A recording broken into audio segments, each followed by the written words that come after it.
सबसे अच्छी बात यह है कि पढ़ाई लिखाई एक ऐसा चीज़ है ना कि आप अगर ज़्यादा पढ़ लिए तो आपको अफसोस नहीं होगा कि भाई क्यों पढ़ा था मैं, है ना। कभी कभी कुछ ऐसा होता है कि भाई जैसे ऑफिस के लिए हम लोग काम करते हैं, तो कभी कभी अगर बहुत ज़्यादा काम कर दीजिएगा, बाद में लगता है कि साला क्यों फोकट में इतना काम किए।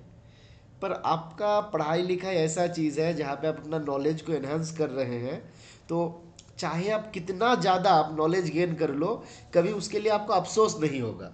जैसे हमारा सेविंग्स होता है ना, चाहे आप पीएलआई करिए, चाहे आप कोई दूसरा स्कीम करिए, या फिर कोई दूसरे जगह पे पैसा लगाइए, तो जब आप सेविंग्स करते हैं तो बाद में कभी अफसोस नहीं होता है कि काश मैं सेव नहीं किया होता, है ना। मेरा एक सर हमको एक बार बोला था कि सेविंग्स करने के लिए किसी को अफसोस नहीं होता है, जो सेविंग्स नहीं किया है उनको कभी कभी आपका अफसोस होता है कि काश मैं थोड़ा पैसा सेव कर लेता, तो अपना फैमिली के लिए हम अच्छे से कुछ कर पाते, कुछ मतलब जो भी है बेटरमेंट के लिए कर पाते, है ना। तो वैसे ही पढ़ाई लिखाई भी सेम चीज़ है। तो आप जितना पढ़िएगा, खाली ऐसा नहीं कि आपको आईपी बनना है या सुपरिटेंडेंट बनना है या फिर आपको डबल ए बनना है या कुछ और करना है, आपको जानना है इसलिए आपको पढ़ना है। ठीक है, बाद में बनना तो है ही, वो तो रहेगा ही, पर आपको जानना है ये भी आपको दिमाग में रखना है। ये बात हम आपको इसलिए बोल रहे हैं क्योंकि कभी कभी क्या होता है ना, हमारे मन में जब एक एक्सपेक्टेशन आ जाता है कि हमको मान लीजिए सुपरिटेंडेंट बनना है या फिर हमको कुछ आईपी बनना है, तो अगर हम नहीं बन पाते हैं ना, तो वो मन बड़ा आपका खराब हो जाता है, एक नंबर। दूसरी बात है कि एक मेंटल प्रेशर हमेशा रहता है। पर अगर आप सीखने के लिए पढ़ते हैं तो आपका वो मेंटल प्रेशर जो है वो कम हो जाता है।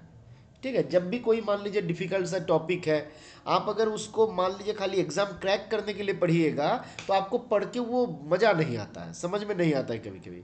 पर आपको जानना है, नया चीज़ है। चाहे मान लीजिए सेविंग्स के ऊपर आपका जानकारी उतना अच्छा नहीं है जितना होना चाहिए, या मेरा जानकारी उतना अच्छा नहीं है, तो अगर हम इसको पढ़ेंगे तो मैं मेरे नॉलेज को एक ऐसा लेवल पे लेके जा सकता हूँ जहाँ से हमको काम करने में आसानी होगा, या फिर उसको हम अलग अलग जगह पे यूज़ भी कर सकते हैं, है ना। चलिए, ये भाषण देने के लिए हमको आज पैसा मिला था, जिस कारण से हमने ये फोकट का भाषणबाजी आप लोगों के साथ किए हैं।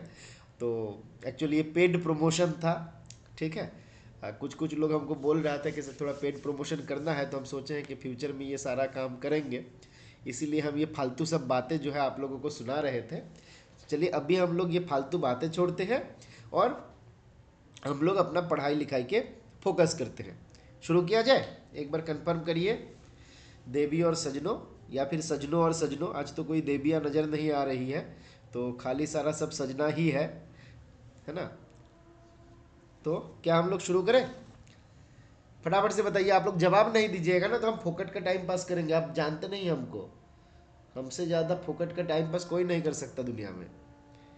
फटाफट से जवाब दीजिए, नहीं तो सवाल पूछना शुरू करेंगे। चलिए, किशोर जी, शुभेंदु जी, अभिजीत जी, जवाब आया आप लोगों का।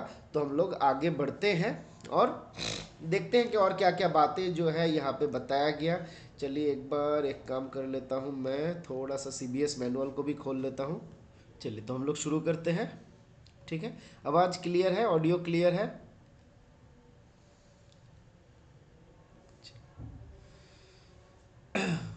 चलिए, तो हम लोग देख लेते हैं। लास्ट दिन हम लोग रिकरिंग के बारे में डिस्कस किया। अच्छा, लास्ट दिन ना मैं आप लोगों को एक चीज़ बताया नहीं था, जितना हमको याद आ रहा है।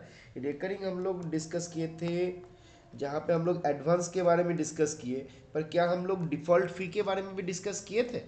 एक बार कोई बताइए, क्या हम लोग डिफ़ॉल्ट फ़ी के बारे में डिस्कस किए थे या नहीं किए थे? डिफ़ॉल्ट फ़ी के बारे में भी किए थे। चलिए, बहुत अच्छी बात है। अच्छा, चलिए। अच्छा, चलिए, एक बार फटाफट से पब्लिक चैट में बताइए। आरडी के केस में एक आपका एजेंट होता है, एमपी केबीआई एजेंट। एमपी केबीआई एजेंट, इस एमपी केबीआई का फुल फॉर्म क्या है? अच्छा, कल नहीं हुआ था ना, चलिए हम बता देंगे एक बार दोबारा, हम नहीं तो बता देंगे। एमपी केबीआई का फुल फॉर्म क्या है, फटाफट से बताइए पब्लिक चैट में।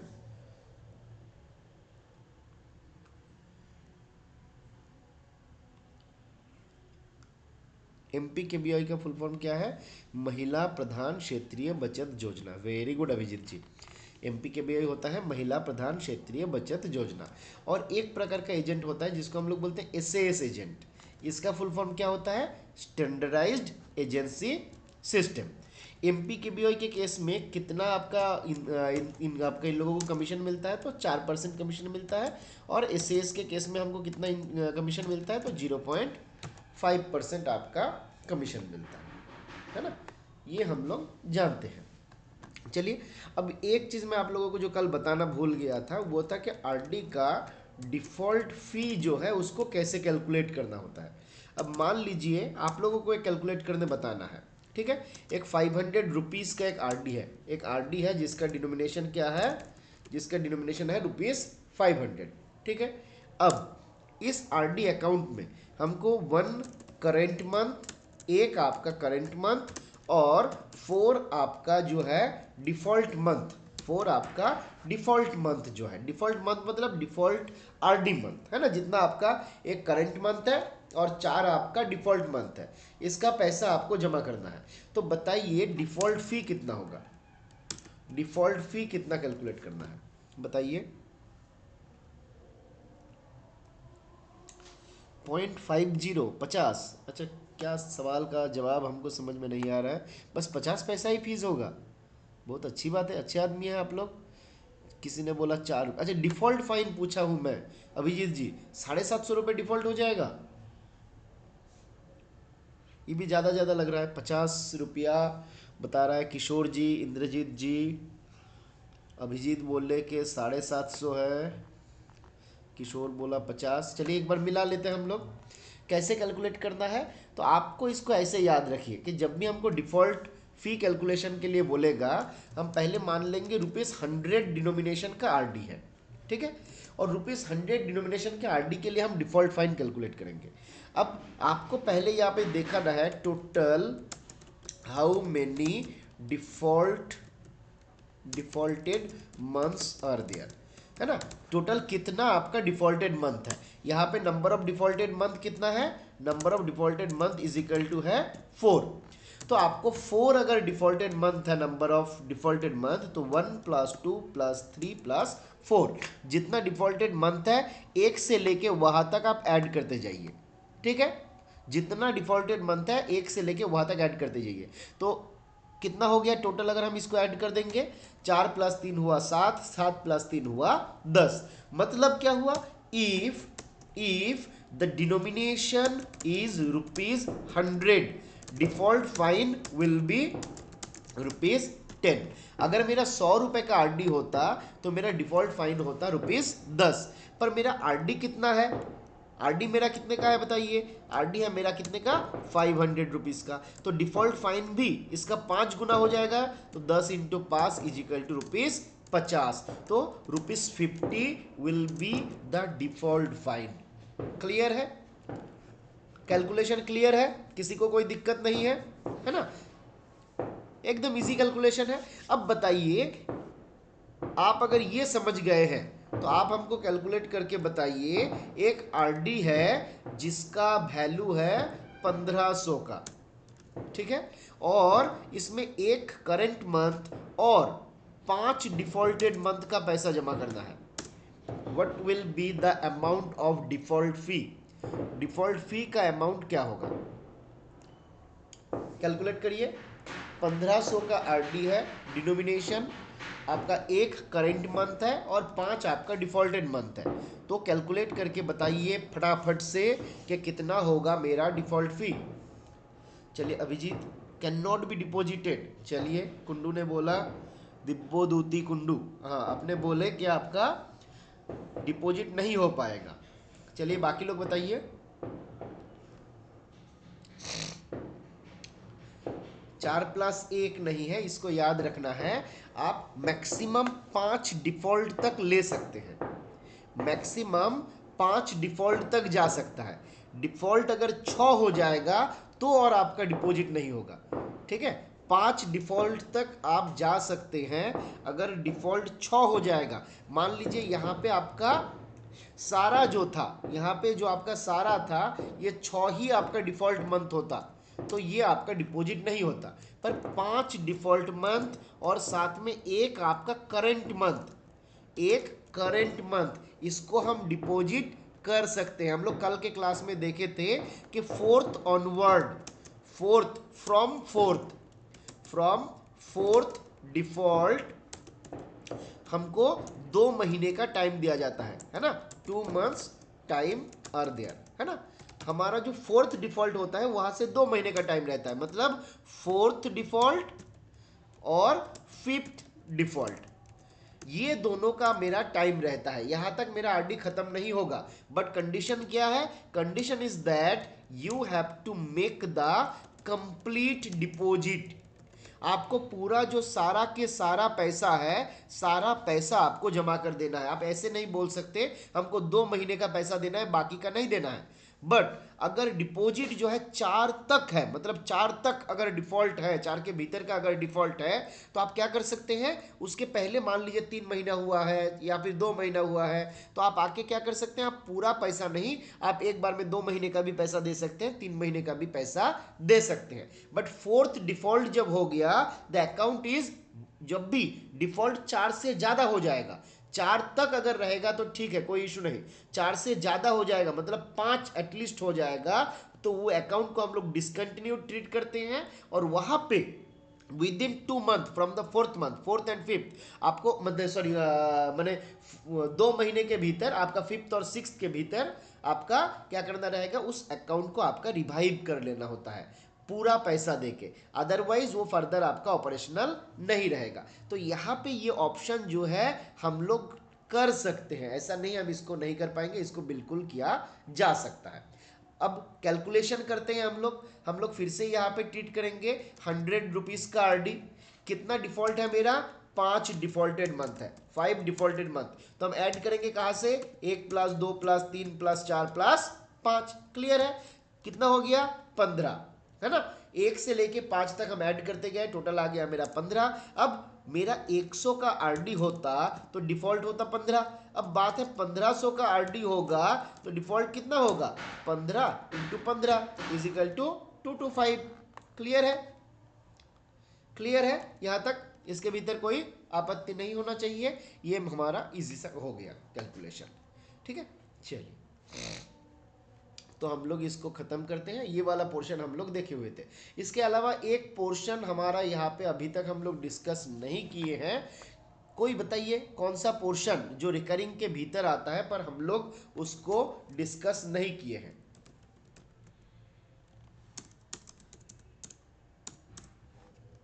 बताइए। कहे सताए आजा पिया बसंती रे, इस बी,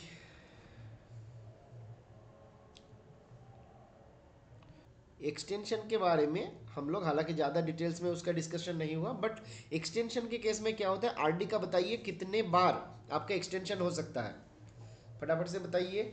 आरडी का एक्सटेंशन कितने बार हो सकता है, एक ही बार हो सकता है। और कितने दिन के लिए हो सकता है बताइए, कितने दिन के लिए हो सकता है, मैक्सिमम एक्सटेंशन में भी made for how many years, बिल्कुल 5 साल के लिए आपका हो सकता है ना। अब एक बात बताइए, क्या ये एक्सटेंशन जो है केवल विथ डिपॉजिट ही होगा या फिर ये विथ डिपॉजिट और विदाउट डिपॉजिट दोनों हो सकता है, कि ये केवल आपका विद डिपॉजिट ही होगा या फिर विद डिपॉजिट और विदाउट डिपॉजिट दोनों हो सकता है।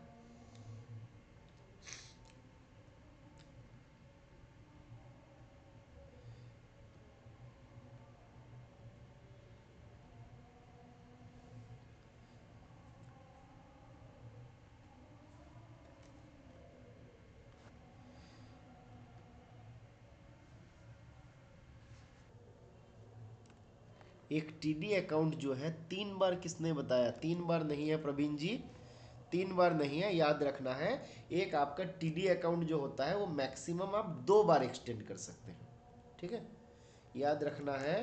टीडी अकाउंट जो रहेगा, कलर इसका करना है चेंज, टीडी अकाउंट जो रहेगा ये मैक्सिमम आपका एक्सटेंडेड ट्वाइस, आपका 2 बार एक्सटेंड किया जा सकता है। अगर आरडी अकाउंट है तो एक ही बार आपका एक्सटेंड किया जा सकता है, अगर एमआईएस अकाउंट है तो कितने बार एक्सटेंड किया जा सकता है बताइए फटाफट से पब्लिक चैट में। MIS है 1+2, बिल्कुल हाँ प्रवीण जी, एक तो था ही, बाद में आप 2 बार एक्सटेंड कर सकते हैं उसको। अच्छा, आपका अगर MIS अकाउंट है कितने बार एक्सटेंड किया जा सकता है बताइए। नो लिमिट कहाँ पे बोल रहे थे किशोर जी, कौन सा सवाल का जवाब दिया आप। नो लिमिट एक्सटेंशन का, नो लिमिट कौन सा सवाल का जवाब दिए हैं। MIS नो लिमिट, पिटाई खाना है। MIS का कोई एक्सटेंशन का फैसिलिटी ही नहीं है। MIS अगर रह जाता है तो वहां पे आफ्टर मैच्योरिटी वहां पे PMI मिलता है, पोस्ट मैच्योरिटी इंटरेस्ट मिलता है। MIS का कोई एक्सटेंशन नहीं होता, याद रखना है। क्या याद रखना है, MIS नो एक्सटेंशन, इसमें कोई एक्सटेंशन नहीं है। चलिए बताइए SCSS का कोई एक्सटेंशन है, SCSS का कोई एक्सटेंशन है कि नहीं बताइए। SCSS बिल्कुल, कितने साल के लिए एक्सटेंड किया जा सकता है, फॉर हाउ मेनी ईयर्स, 3 साल के लिए, वेरी गुड। SCSS जो है मैक्सिमम फॉर 3 ईयर्स। अच्छा बताइए PPF का एक्सटेंशन है, PPF का एक्सटेंशन है कितने बार किया जा सकता है। PPF अनलिमिटेड, एक बार, चलिए unlimited, but for how many years at a time, कितने साल के ब्लॉक में, 5 साल के ब्लॉक में, वेरी गुड, इन 5 ईयर्स ब्लॉक, है ना, 5 ईयर्स ब्लॉक, 5 साल के ब्लॉक में हम आपका PPF अकाउंट को अनलिमिटेड टाइम के लिए एक्सटेंड कर सकते हैं, है ना। अच्छा NSC, KVP, ये सब का एक्सटेंशन कुछ किसी को याद है। NSC, KVP, ये सब के केस में कोई आपका एक्सटेंशन का फैसिलिटी आपका नहीं रखा गया, है ना। तो बिल्कुल री इन्वेस्टमेंट आप कर सकते हैं। और एक बात री इन्वेस्टमेंट के केस में याद रखना होता है, री इन्वेस्टमेंट सेम डे में होता है, on the date of maturity, जिस दिन आपका मैच्योरिटी होता है सेम डे में होगा। दूसरी बात, री इन्वेस्टमेंट अगर होता है वहां पे एजेंट के माध्यम से, नॉर्मली हम लोग जब करते हैं री इन्वेस्टमेंट, तो इवन अगर खाली विदड्रॉल फॉर्म पे ही हम अनलिमिटेड अमाउंट, मतलब जो मैच्योरिटी वैल्यू है उसके लिए हम क्या कर सकते हैं, उसको फर्दर री इन्वेस्ट कर सकते हैं विदड्रॉल फॉर्म पे ही। 5 लाख हो 10 लाख हो कोई मैटर नहीं करेगा, विदड्रॉल फॉर्म पे ही री इन्वेस्टमेंट हो जाएगा। बट अगर एक दिन क्रॉस कर गया तब आपका वह री इन्वेस्टमेंट नहीं होगा, तब हमको क्या करना रहेगा, वहां पे आपका फॉर चेक लगेगा, है ना। जितना हमको याद आ रहा है 20,000 से ज्यादा होने पे चेक लगता है ना, एक बार आप लोग कंफर्म करिए, 20,000 से ज्यादा पे चेक लगता है या 25,000 से, थोड़ा सा हमको हम हल्का हल्का भूल भूल गए लग रहा है। 20,000 से ज्यादा होने पे आपका चेक लग जाता है ना। चलिए, तो ये कुछ एक्सटेंशन का हम लोग देख लिए, है ना। SCSS गया, MIS गया। अच्छा बताइए सेविंग्स का तो कुछ है ही नहीं, है ना। SB, RD, TD, MIS, NSC, KVP वगैरह ये हम लोग देख लिए। अब यहाँ पे एक आपका बात बताओ, एक्सटेंशन के लिए फॉर्म कौन सा यूज किया जाता है, फॉर्म नंबर क्या है। अगर हम फॉर्म यूज करेंगे तो कौन सा वाला ये लिखा है, अरे पीटिए, एक मिनट प्लीज वेट करिए, हमको मारना है किसी, आगे बढ़े। बताइए एक्सटेंशन का फॉर्म नंबर पूछे थे हम, एक्सटेंशन का फॉर्म नंबर क्या है।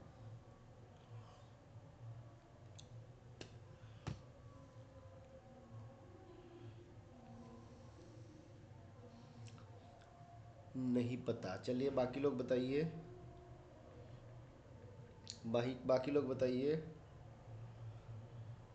और किसी को याद है। चलिए इसको याद रख लीजिएगा, इसका फॉर्म नंबर होता है SBEXT1, याद रहेगा, SBEXT1। मैं आपको ये PPT भी आप लोगों को दे दूंगा, चिंता नहीं करना है, मैं ग्रुप में आज ही शेयर कर दूंगा, ठीक है। फॉर्म नंबर क्या रहेगा इसका, SBEXT1।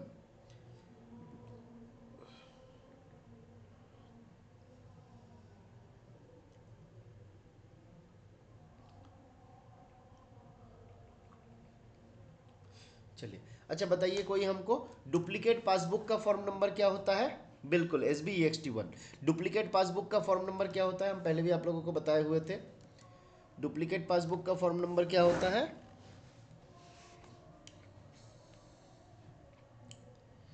डुप्लीकेट पासबुक का फॉर्म नंबर, फाकी मार रहे हैं, हमसे ज़्यादा फाकी मार रहे हैं, ऐसे नहीं चलेगा, है ना, उसका होता है SB 41। फॉर्म 5 नहीं है। फॉर्म 5 क्या है बताइए? फॉर्म 5 मतलब फॉर्म 5 ने बेसिक, हाँ फॉर्म 5 जो है वो क्या है बताइए? फॉर्म 5 क्या है? फॉर्म 5 है ट्रांसफ़र का, जितना हमको याद आ रहा है फॉर्म 5 है आपका ट्रांसफ़र का। ठीक है। अच्छा बताइए, एक आता है फॉर्म 10, वो क्या है? फॉर्म 10 क्या है? फॉर्म 10, फॉर्म 10 आता है बिल्कुल नॉमिनेशन का। फॉर्म 10 आता है नॉमिनेशन का, है ना। अच्छा चलिए बताइए, फॉर्म 11 ये क्या है? फॉर्म 11, फॉर्म 11 क्या है? फॉर्म 11 प्लेज है। बाकी लोग बताइए फटाफट से।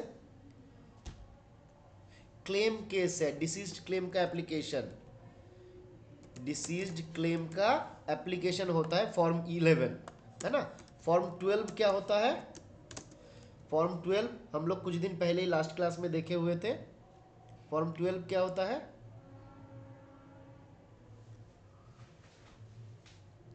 फॉर्म 12 याद करके देखिए। अगर कोई किसी बंदा को ऑथोराइज करना चाहता है, कोई आपका मेंटली या फिर फिजिकली बीमार है बहुत ज़्यादा, है ना, authorisation of some other person, authorisation, है ना। चलिए, फिर आपका फॉर्म 13, 14 और 15 वो आपका आ जाता है क्या? वो आपका आ जाएगा आपका हम अभी एक डिसीज क्लेम के भीतर हम लोग देखे थे, है ना। चलिए हम लोग आगे उसको देख लेंगे, हमको अभी थोड़ा एग्जैक्ट याद नहीं आ रहा है। हम लोग उसको जब GSPR वाला क्लास रहेगा उसमें हम लोग एक बार याद कर लेंगे कौन सा फॉर्म पे क्या बात बताया गया। ठीक है। चलिए, अभी ये वाला चीज़ हम लोग जो है नहीं देखे थे, प्रोटेक्टेड सेविंग स्कीम। अच्छा, इसके बाद एक चीज़ था, हम लोग जो बोले थे payroll saving scheme. Payroll savings scheme, इसके बारे में कितने लोग जानते हैं? इसका इंसेंटिव कितना परसेंटेज होता है बताइए? इंसेंटिव कितना परसेंटेज है? बिल्कुल, लेट डिस्क्लेमर, इंडिमनिटी, है ना। और एक आपका था, क्या बोलते हैं उसको हम लोग, लेटर, भूल गए हैं बूढ़ा हो रहे हैं हम। एविडेविट है, एविडेविट है, आपका डिस्क्लेमर है, लेटर ऑफ डिस्क्लेमर, और आपका इंडिमनिटी बॉन्ड, है ना। चलिए, चलिए अच्छी बात है। बताइए आप, पेरोल सेविंग स्कीम का इंसेंटिव कितना है? पेरोल सेविंग स्कीम जो है उसका इंसेंटिव कितना है? उसका कोई इंसेंटिव नहीं है, नील है ना। उसका इंसेंटिव कितना है? नील है। जिस कारण से अनऑफिशियली, अभी तक इसका डिसकंटिन्यूएशन आया नहीं, पर अनऑफिशियली वो अकाउंट आपका डिसकंटिन्यूड है। इसके बाद हम लोग एक बार देख लेते हैं कि आपका protected saving scheme. Protected saving scheme क्या है? तो आरडी के भीतर ही एक यूनिक फीचर दिया गया है, ये सभी लोग जानता है। आरडी के भीतर ही एक यूनिक फीचर दिया गया, इंश्योरेंस का फीचर। तो 100 रुपये का जो डिनोमिनेशन का आरडी रहेगा, 100 रुपये तक का जो आरडी रहेगा, उसका मैच्योरिटी वैल्यू जो रहेगा, अभी तो हमारा 100 रुपया मिनिमम हो गया है। अब तो हमारा 100 रुपये का जो आरडी, अब अगर 100 से ज़्यादा अमाउंट है, उस केस में भी प्रोटेक्टेड सेविंग स्कीम का बेनिफिट मिलता है। जैसे मान लीजिए एक आरडी है 500 का, तो इसके भीतर का 100 रुपीज़ जो है ये रह जाता है प्रोटेक्टेड सेविंग स्कीम के ऊपर, बाकी 400 जो है वो रहता है नॉर्मल। तो अगर कोई कस्टमर चाहता है और क्लेम करता है, तो आपको यहाँ पे सेपरेट पेमेंट करना है। ये 100 के ऊपर इसका मैच्योरिटी वैल्यू, और ये 400 के ऊपर जितना होना चाहिए। बट नॉर्मली केस कॉम्प्लिकेटेड हो जाता है, जिस कारण से हम लोग ये नहीं करते हैं, है ना। हम लोग तो प्रोटेक्टेड सेविंग स्कीम एक्चुअली हमारे पास प्रैक्टिकली चलता ही नहीं है, हम लोग करते ही नहीं है। बस बेनिफिट हम लोगों को याद रखना है कि 100 रुपीज़ का आरडी जो है, उसका जो मैक्सिमम मैच्योरिटी वैल्यू होता, वो अमाउंट हमको पे करना रहता है। डिपॉजिटर जो होगा उनका एज जो है 18 से लेके 55 के भीतर होगा। यहाँ से सवाल आपके एग्जाम पे 100% पूछा जाएगा, है ना। डिपॉजिटर का एज कितना रहेगा? 18 से 55 साल। और अकाउंट में एटलीस्ट 24 मंथ आपका पेमेंट होना चाहिए। Account should have been paid for at least 24 month. Account में आपका 24 मंथ के लिए पेमेंट होना चाहिए। और अकाउंट का एज जो है ये भी एटलीस्ट 2 साल कंप्लीट होना चाहिए, है ना। अकाउंट का जो एज है वो भी आपका एटलीस्ट 2 साल कंप्लीट होना चाहिए। और पहले का जो ये 24 महीना है, इस दौरान उस अकाउंट से कोई लोन वो आदमी जो है वो लेना नहीं चाहिए। इस पीरियड में कोई लोन आपका उस अकाउंट पे नहीं रहेगा। अकाउंट आपका अगर डिसकंटिन्यूड होगा तो उस अकाउंट पे भी ये बेनिफिट नहीं मिलेगा। और अगली इंपॉर्टेंट बात ये है, देखिए क्लेम जो है उसको डेथ के 1 साल के भीतर करना रहेगा, है ना। Claim shall be made within 1 year from the date of death of the depositor. और ये क्लेम का सेटलमेंट कौन करता है, तो हेड पोस्ट मास्टर जो है इनका क्लेम का सेटलमेंट करता है। और इसका सैंक्शन जो है वो चीफ पीएमजी के द्वारा किया जाता है। तो हेड पोस्ट मास्टर क्लेम को सेटल करेगा, बट सैंक्शन कौन करेगा, chief post master general. Clear हुआ।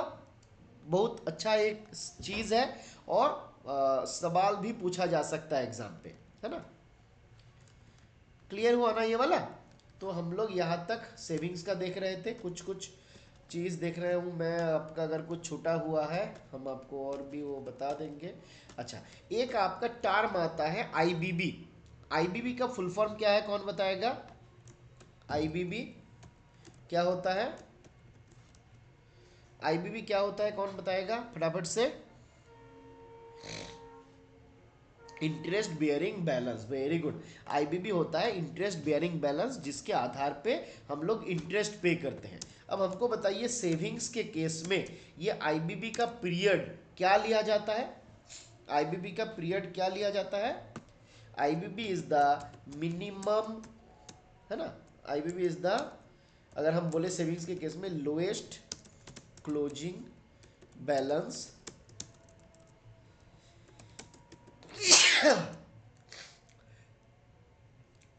ड्यूरिंग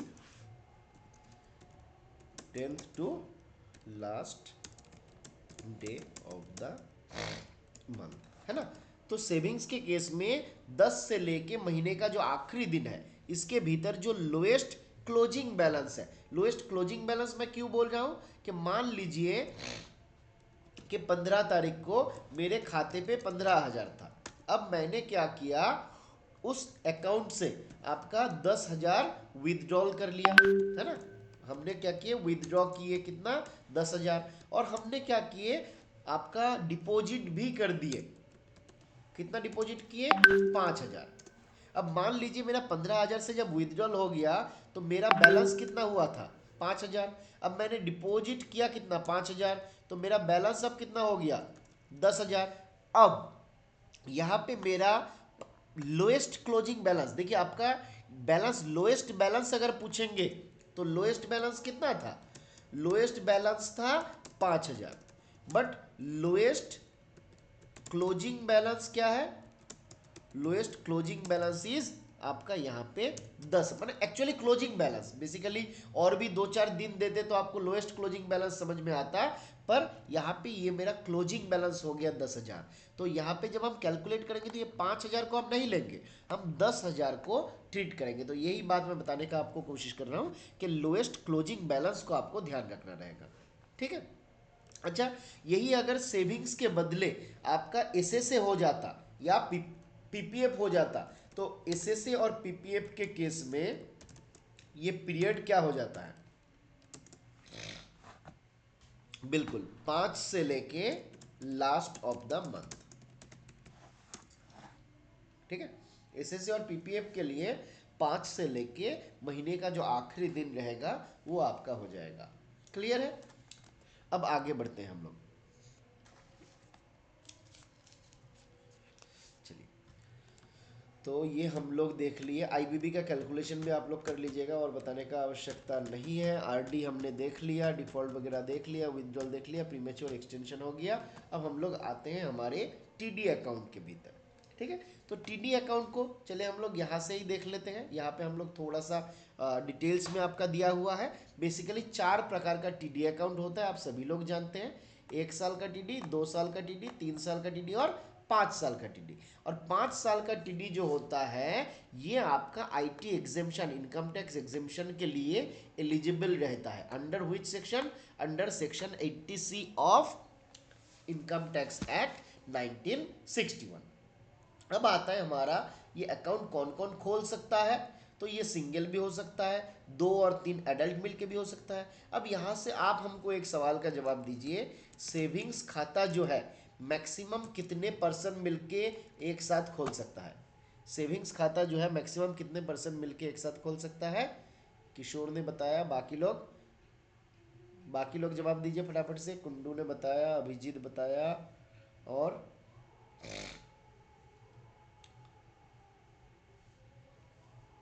शुभेंदु ने बोला 2।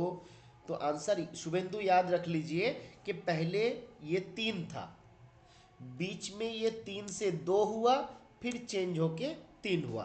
तो एट प्रेजेंट कितना है? तो मैक्सिमम 3 पर्सन मिलके, मैक्सिमम 3 पर्सन, 3 जन मिलके ये खाता आपका खोल सकता है। ठीक है। अच्छा एक बात बताइए, नॉमिनेशन जो है मैक्सिमम कितने आदमी को किया जा सकता है? ये तो आसान सा सवाल है, सभी लोग बताएगा। Nomination maximum how many person, कितने पर्सन को हम कर सकते हैं नॉमिनी? बिल्कुल, नॉमिनी हम मैक्सिमम 4 जन को कर सकते हैं। और मिनिमम कितने जन को करना है? तो 1 जन को तो करना ही करना है ना। मैक्सिमम 4 जन है, मिनिमम आपका 1 जन है। अब यहाँ पे एक सवाल हमारे मन में कभी कभी आता है, कभी कभी मेरे दिन में ये ख्याल आता है कि नॉमिनेशन का फॉर्म जब हम भरते हैं सेविंग्स खाता, अच्छा चलिए बताइए, सेविंग्स का अकाउंट ओपनिंग फॉर्म जो होता है उसका फॉर्म नंबर क्या है? एक बार फटाफट से बता दीजिए। सेविंग्स के अकाउंट ओपनिंग फॉर्म का फॉर्म नंबर क्या होता है? SB3 AOF हो गया है। ठीक है, याद रखना है कुंडू ये जी, दिब्योदूति जी, आपका AOF इसका फॉर्म नंबर हो गया है। ठीक है, पहले ये SB3 हुआ करता था, पहले ये SB3 हुआ करता था, पर अभी हम लोग इसको SB3 नहीं बोलते हैं, इसको अकाउंट ओपनिंग फॉर्म बोलते हैं, AOF बोलते हैं। ठीक है, तो AOF में एक आपका कॉलम दिया रहता है जहां पे बोला जाता है नॉमिनी जो है वेदर ही और शी इज ट्रस्टी, और 1 मिनट प्लीज वेट करिए। हाँ हाँ सर, नमस्कार। चलिए, तो हम लोग क्या डिस्कस कर रहे थे, कहाँ थे हम लोग, क्या डिस्कस कर रहे थे एक बार बताइए कोई।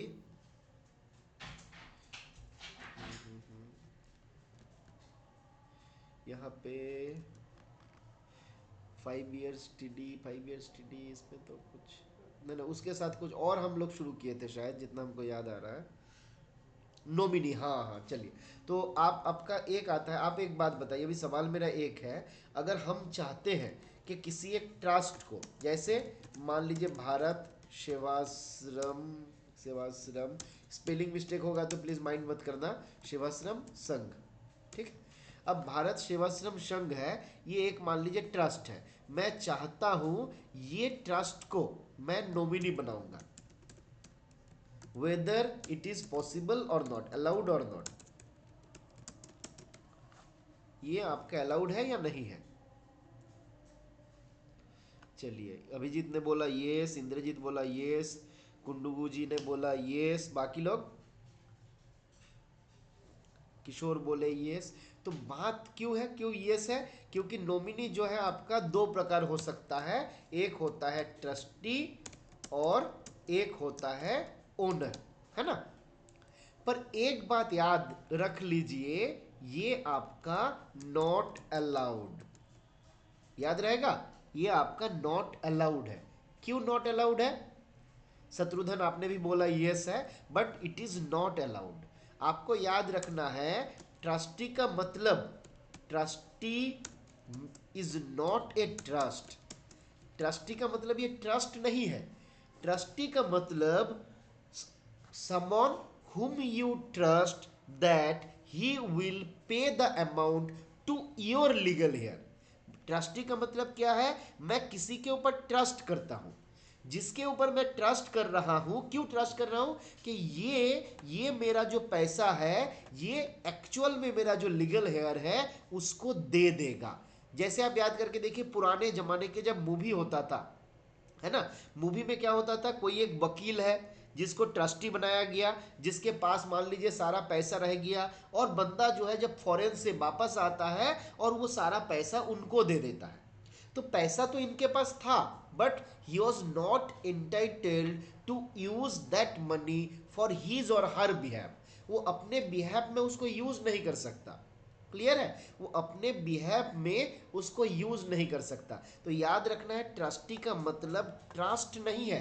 ट्रस्टी का मतलब एक ऐसा पर्सन है जिसको मेरा नॉमिनी ट्रस्ट करता है कि वो इस पैसे को, उसका जो एक्चुअल लीगल हेयर है उनको दे देगा, एंड ही विल बी या फिर will not be the owner, है ना। Trustee is not the owner of the money in case of death. अगर कस्टमर का डेथ हो जाता है तो जो ट्रस्टी है वो आपका ओनर नहीं बनेगा। उनको पैसा क्या करना पड़ेगा? उनको पैसा, अगर जो उनका एक्चुअल लीगल हेयर है वो क्लेम करता है या करती है, तो उनको वापस करना पड़ेगा। एक एग्जांपल अगर मैं देना चाहता हूं, मान लीजिए मेरे पास बहुत पैसा है, हम बहुत अमीर आदमी है, ठीक है, लाखों करोड़ों पैसा कमाते हैं, और मैंने कुछ खाता खोला जिसमें मान लीजिए 10 करोड़ रुपया मेरे पास है, ठीक है। चलिए मैं थोड़ा, मेरा मैंने सोच अभी तक यहाँ तक ही पहुँच पाया है, इससे ज़्यादा हम पहुँच नहीं पाए हैं। तो मान लीजिए मेरे खाते पे 10 करोड़ है। अब मैंने क्या किया, मेरा माँ जो है, मेरा जो मदर है, उनको मैंने ट्रस्टी बना दिया। मैंने उनको ट्रस्टी बना दिया। अब मेरा डेथ हो गया, ठीक है, ऊपर वाला हमसे बहुत प्यार करता है और जल्द से जल्द हमको ऊपर बुला लिया। अब जब मेरा डेथ हो गया, मेरा माँ ने क्या किया, क्लेम किया पोस्ट ऑफिस में जाके, पैसा उनको मिल गया। अब मेरा मिसेस को ये बात पता चल गया कि ये ससुरा ने बहुत पैसा कमाया था, हमसे चोरी चोरी चुपके चुपके 10 करोड़ कमा लिया था, और उसने ये सारा पैसा अपने माँ को दे दिया, ठीक है।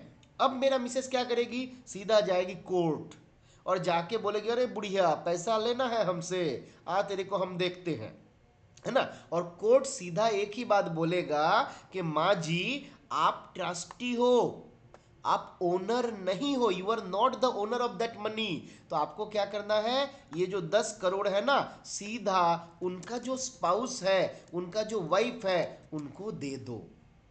क्लियर हुआ बात? पर यही पे अगर इशू थोड़ा सरकमस्टेंसेस दूसरा होता, मैंने अगर ओनर बनाता मेरे माँ को, मैंने मेरे माँ को नॉमिनी बनाया और उनको ओनर बनाया, और फिर से मेरा डेथ हो गया, तो यहाँ पे मेरा जो पैसा है ये मेरे माँ को ही मिलेगा। मेरा बीबी हाई कोर्ट जाए, सुप्रीम कोर्ट जाए, या फिर इंटरनेशनल कोर्ट ऑफ जस्टिस जाए, उनको यहाँ से चरन्नी अठन्नी भी नहीं मिलेगा अगर मेरा माँ उनको ये पैसा ऐसे ही नहीं देगी। बात क्लियर हुआ दोनों का डिफरेंस, ट्रस्टी और ओनर का? आपके ये कंसेप्ट जो है 90% लोगों का क्लियर नहीं है। हम लोग गड़बड़ वाला कंसेप्ट में चलते हैं कि ट्रस्टी मतलब ट्रस्ट है ना। बात क्लियर हुआ या नहीं, बताइए। अभी अगर किसी के मन में संदेह है तो आप बोल सकते हैं। क्लियर है? तो हम लोग अगर किसी को नॉमिनी बनाएंगे तो क्या बनाएंगे, ट्रस्टी बनाएंगे या ओनर बनाएंगे? आप अगर किसी को नॉमिनी बनाते हो तो क्या करोगे, ट्रस्टी बनाओगे या ओनर बनाओगे? तो हम उसको ओनर बनाएंगे अगर पैसा देना चाहते हैं तो। हाथी के दांत जैसा अगर बनाना है कि भाई देखने का कुछ और खाने का कुछ और, है ना। मान लीजिए माँ को भी खुश रखना है, बीबी को भी खुश रखना है, कि माँ को नॉमिनी दिखा दिया कि देखो तुम नॉमिनी हो, पर एक्चुअल में पैसा हम रख दिए बीबी के नाम पे, है ना, तो वो अलग इशू है। तो बात को समझ लेना, और ये सब बात घर पे मत बताना। चलिए आगे आते हैं हम लोग, नॉमिनेशन का कंसेप्ट हमारा क्लियर है। अब एक नॉमिनेशन से और सवाल आता है। सवाल क्या है, मान लीजिए एक सुकन्या समृद्धि का अकाउंट है जहां पे जो गर्ल चाइल्ड है उनका नाम है, गर्ल चाइल्ड का नाम है ए, ठीक है, और उनका फादर का नाम है बी, ठीक है। उनका कोई मदर नहीं है, नो मदर, इनका कोई मदर नहीं है, या फिर मान लीजिए मदर है सी। अब बी चाहता है कि नॉमिनी सी को ना किया जाए, खुद को किया जाए। ये खाता जो है थ्रू फादर है, ये ऐसे खाता जो है इट इज थ्रू फादर के थ्रू ही खोला गया। अब बी चाहता है इस खाते में वो सी को नॉमिनी नहीं बनाएगा, वो खुद को नॉमिनी बनाएगा। क्या ये पॉसिबल है या नहीं? वेदर इट इज पॉसिबल और नॉट?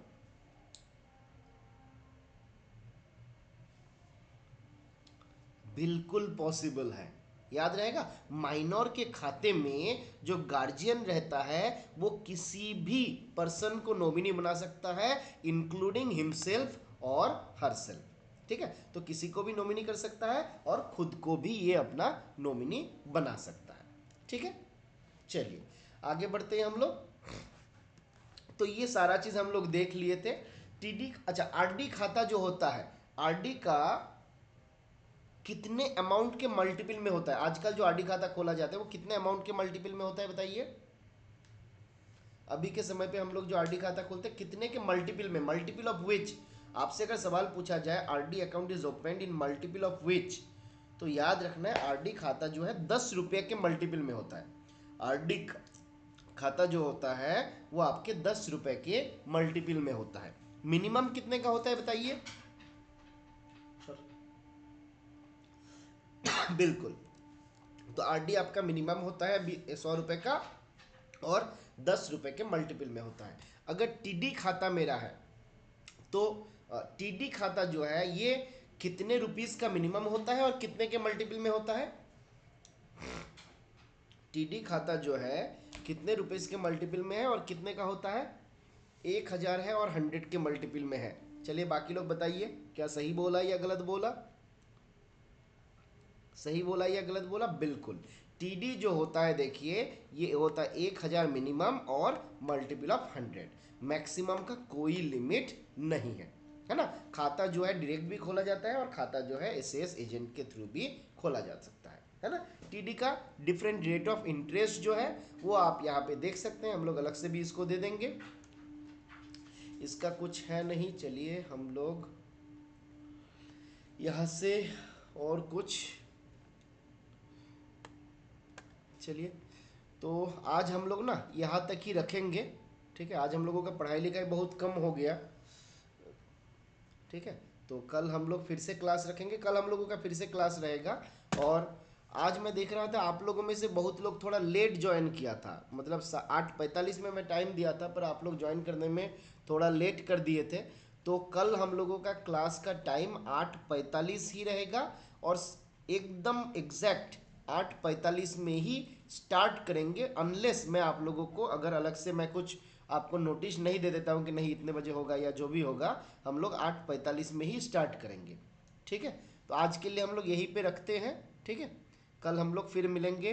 Good night. और सॉरी कि आज एकदम पढ़ाई लिखाई बहुत घटिया हुआ, मतलब हमको पर्सनली बड़ा ख़राब लग रहा है आज के क्लास को लेके, क्योंकि एकदम घटिया बेहियाद क्लास हुआ है, ऐसा क्लास होना भी नहीं चाहिए। ठीक है, तो कल हम लोग अच्छे से क्लास करेंगे। ठीक है, सॉरी आप सबसे, हमको प्लीज़ माफ़ कर दीजिए आज के लिए, कल हम लोग अच्छे से क्लास कर लेंगे। तो आज के लिए इतना ही रखते हैं। गुड नाइट, शुभ रात्रि। किसी को कुछ बोलना बताना है इसके भीतर? विशाल जी कुछ बताना चाहते हैं?